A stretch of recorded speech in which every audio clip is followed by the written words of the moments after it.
किसी चाचे को, ताए को, मामे को टोकने नहीं देते। सर मैं आपको बताता चलूं, दुनिया की सबसे अच्छी टीचर नानी और दादी होती है।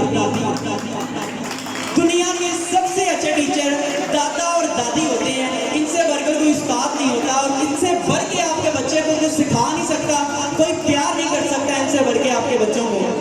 नंबर 2, सर अपने बच्चों के बिला वजह नखरे बर्दाश्त ना करें।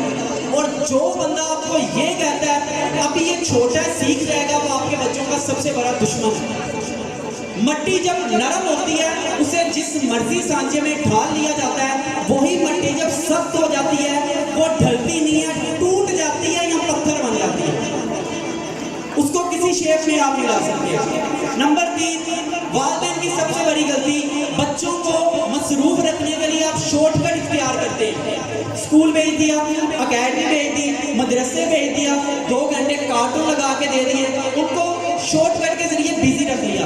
सर अपने बच्चों को वक्त दें। सर आज आप